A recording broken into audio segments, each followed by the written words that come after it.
All right, welcome. What we're going to do today is dive into a really foundational chapter that lays out a program of recovery, and we're going to look at it directly from its own collective perspective.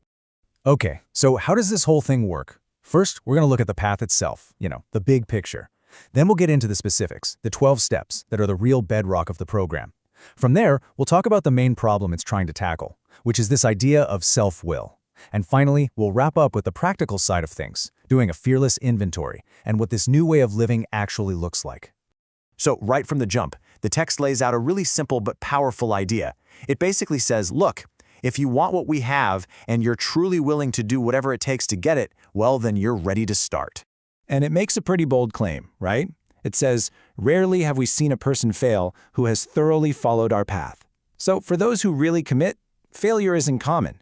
But, and this is important, it also gives a dose of reality. It points out that some people just seem constitutionally incapable of the kind of honesty this requires, and for them, recovery is a much bigger challenge. Yeah, the text is super clear about this. The people writing it admit that at first they resisted. They balked at some of these steps, thinking, hey, there's got to be an easier, softer way. But what they found was, there wasn't.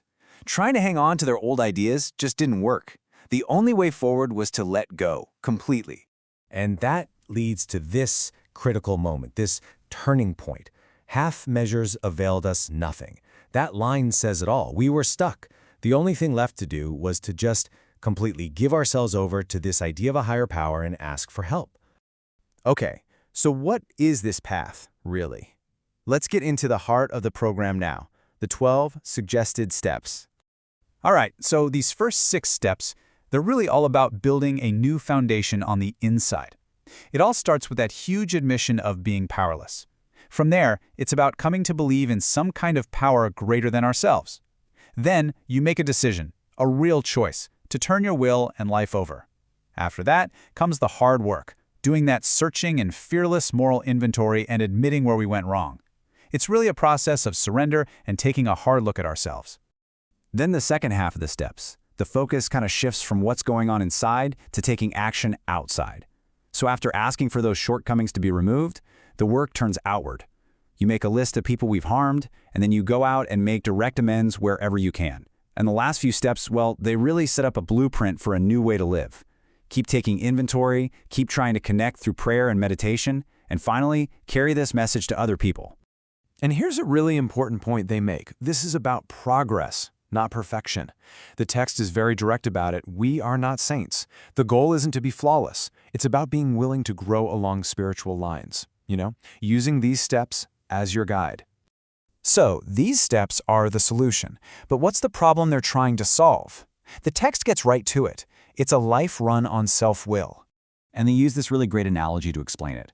On one hand, you have a life run on self-will. It's like we're an actor trying to be the director of the whole show. We're trying to run the lights, arrange the scenery, tell all the other actors what to do, and of course that just leads to frustration and conflict.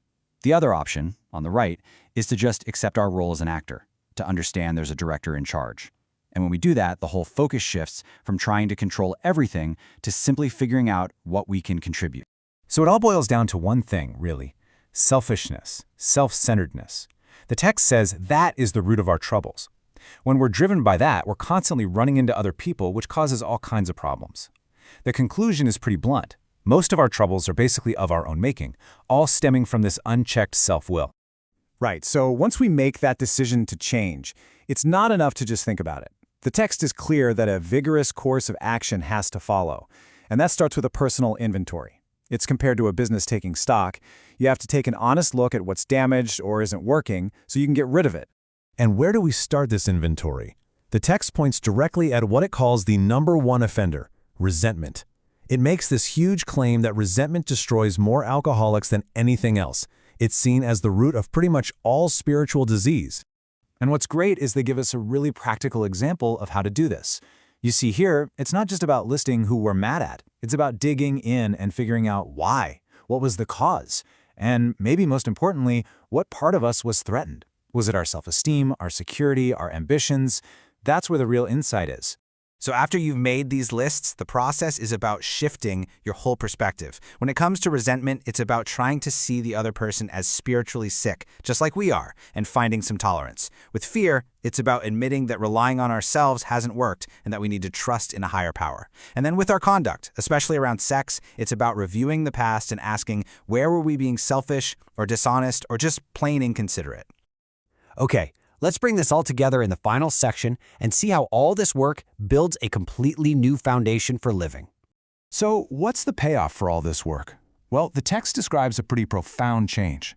By really sincerely turning our will over to a director, these amazing things started to happen. We found a new peace of mind. We found we could actually face life successfully. And that fear of today, tomorrow, the future, it just started to melt away as we stopped focusing on ourselves and started thinking about how we could contribute. But this new way of living, it's all built on that tough work we did in the inventory. As it says here, we have to swallow and digest some big chunks of truth about ourselves. It's that willingness to face the facts without any sugarcoating that makes this new foundation possible in the first place. And that's really where we land. The central idea is this, that a power greater than ourselves can do for us what we couldn't do for ourselves. It can help remove that self-will that has been blocking us off. And when that happens, a door opens to a new kind of freedom and a new kind of strength. And the text presents this not as some theory, but as something real, something people have actually lived.